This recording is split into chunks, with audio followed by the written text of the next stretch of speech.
Et ça te fait rien de l'avoir... Oh, occupe-toi de ton cul, toi! Oh, toutes les 5 minutes?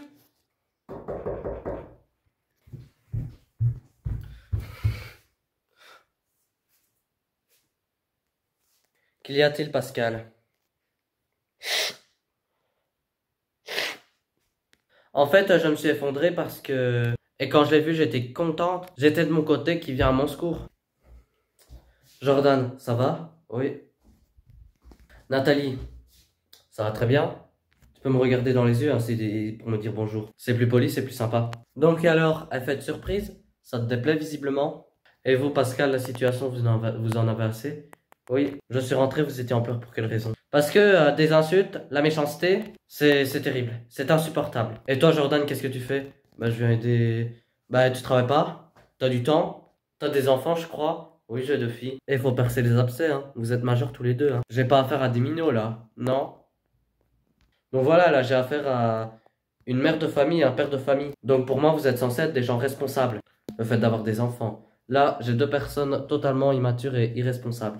Qui en plus maltraitent une maman. Donc en total, quand on cumule toutes tes peines, ça fait 3 ans. Ça fait 3 ans de prison. 3 ans au tôle. C'est pas mal, hein? 3 ans de ta vie gâchée. Est-ce que tu veux beaucoup de visites en prison de la part de tes proches? Non. C'est de quelle raison? C'est une pièce différée? Et pourquoi votre fille était en prison? Parce que moi, c'était pour la punir. C'était pour lui faire comprendre, c'est tout. Et est-ce qu'elle a compris? Oh ben oui. Ben elle a rien compris, hein. Ça lui a fait du mal. Et les garçons, les vivent où? Ben avec leur père. Puis j'ai pas envie de voir s'ils le voient et que j'ai pas envie non plus de leur montrer ce que j'ai vécu. Et ils sont venus te voir au parloir. Oui, magnifique. Belle image. Belle image que tu donnes à tes gosses. Très belle image. Et qu'est-ce qu'ils pensent de toi? Pourquoi maman est en prison?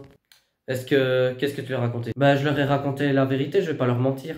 Très bien. Est-ce que je vais découvrir des trucs, des secrets dans votre famille? Pas de souci. S'il y a des secrets, faut qu'on les éclate. Donc là, on part maintenant. Prenez vos bagages et on y va. On va faire le point en voiture.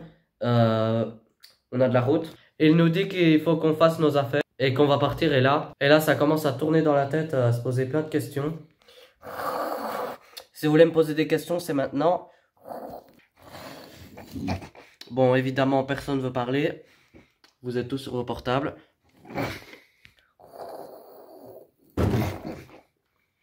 Bon, quand on a un petit peu de bon sens, du savoir-vivre, vous déposez les portables ici et on apprend à se connaître, on apprend à se parler et on apprend à partager. Là, vous partagez que dalle, rien. Vous voyez dans quel état d'esprit je parle? Ben là, j'ai envoyé un message pour les petits, je peux? Ben oui, tu peux. Tu veux qu'on fasse une petite vidéo pour eux? Ouais.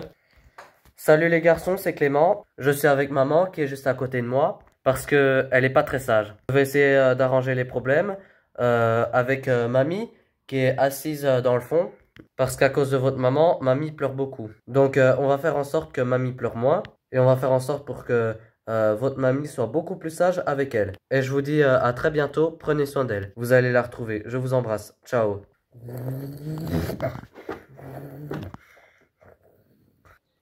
Après quelques heures de route, nous arrivons au bootcamp.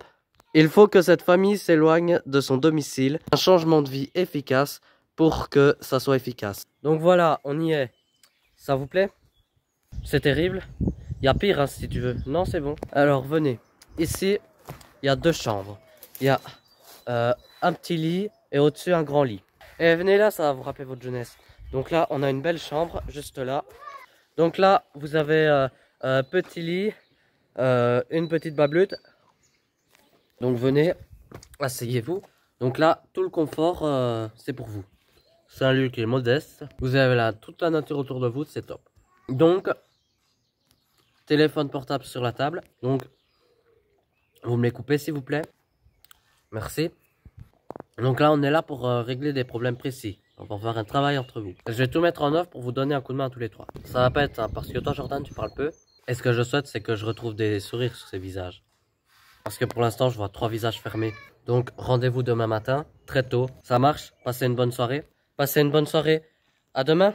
Reposez-vous bien. Le premier soir, il a été très tendu. Je me posais beaucoup de questions. On s'est dit, qu'est-ce qui va arriver? Bah, ça a été très froid. T'aimes bien, toi, Clément? Ben, moi, il vient pour m'aider. Puis Clément, il est là pour reconstruire la famille. Il est là pour nous reconstruire. Ben, moi, je me demande de ce qui va se passer demain. Ben, on va aller dormir et Alors cette nuit, j'ai pas très bien dormi parce que je ne savais pas ce qu'il allait m'arriver demain. Donc j'étais perturbé de ce qui va se passer le lendemain.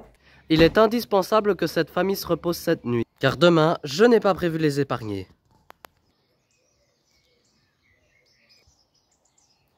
Le lendemain matin, j'espère qu'ils ont passé une bonne nuit, car cette première journée d'épreuve risque de les secouer. Alors la jeunesse là-bas, ça va? T'as pris ta douche à quelle heure? Maintenant, aujourd'hui, hier soir? Dis donc, ton frère, il est long, hein, je te trouve, pour se brosser les dents. Il met plus de temps à se brosser les dents qu'à se lever. Bah, il se coiffe. Ah ouais, il se coiffe, lui. Eh, il pleut, hein? C'est bon? Oui, c'est bon. Et la prochaine fois, je viendrai te lever plus tôt, hein? Parce que vu que je vois comment la préparation, te mettre du gel dans les cheveux, en plus, t'as rien du tout, là, sur ce caillou. Bah ouais, elle est pire qu'une nana. Alors, c'est bien, hein, vous sentez bon, vous êtes bien coiffé. Alors, vous allez me suivre. En vrai, Nathalie, tu vas pas me suivre, viens. Alors, vous voyez, il y a quelqu'un là-bas. Oui, j'ai vu. Alors, c'est qui cette femme là-bas? Qui est-ce? C'est Fanfan. Donc, elle t'attend à l'intérieur pour une petite discussion. Nous, par contre, on va rester ici bien au chaud. On va te regarder, on va t'observer. Donc, tu vas vers sa direction. Elle t'attend. Go, nous, on va s'installer ici et on va t'observer comme une salle de cinéma. Alors, Clément, il a dit... Nathalie, tu descends, tu vas aller rejoindre Fanfan. Bonjour, Nathalie. Bonjour. Ça va? Ça va. T'es en forme? Alors, aujourd'hui, nous allons faire un petit exercice parce que tu as plein de choses sur le cœur. Il faut alors que tu viennes à me parler et que tu exprimes toute cette rage. Fanfan, notre coach en sport de combat, connaît le passé de Nathalie. Cette ancienne détenue a choisi la violence pour expresser insultes, coups, intimidation. Elle passe son temps à agresser ses proches.